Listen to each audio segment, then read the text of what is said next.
Hello and welcome to this demonstration of the basic features of our new set of rigging tools, which we call anzovin rig tools. I'm just going to start by drawing some bones into this arm mesh, and you'll notice a few differences between our bone draw tools and conventional bone draw tools.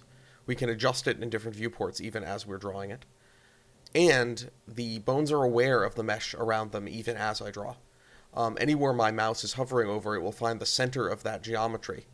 And as I'm drawing, it will make sure that the bones fit to that appropriately. And you can, of course, adjust this if needed, but a lot of the time this gets you very, very close to what you'd actually need. Now there is one more piece of information I need before we can just go ahead and bind the mesh. I need to find out the average thickness of the limb, at least in approximate terms. In the release version, we'll have a nice GUI that lets you just set this in the viewport, but this is alpha, so we're going to use a measure tool and remember what that number is and just enter it into the appropriate place. And that would be right here at the beginning of the joint chain. Now we're ready to go ahead and bind the mesh, just selecting the two things as you would with any skin cluster. And these are the results that we'll get.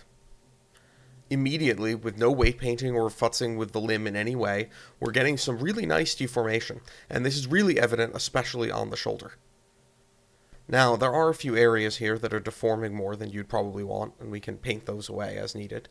And twisting the shoulder, as is common in rigs when you just sort of throw some bones down and bind, is a serious problem. But we have a fix for that. If you just change the inherent twist setting, that will allow the twist to hold on the shoulder and then propagate up the arm to the elbow. If I switch to wireframe, you can see just how nice this twist is. It's perfectly smooth. It will never candy wrapper under any circumstances. And no matter what angle I put this limb at, the twist will always react appropriately. That 90-degree flip, gone. The wrist also behaves appropriately. And I haven't painted a single weight. All I've done is draw down some bones, bind them, and change a few settings. Now let's take a look at another aspect of anzovin rig tools that's very compelling. What we call bone CVs.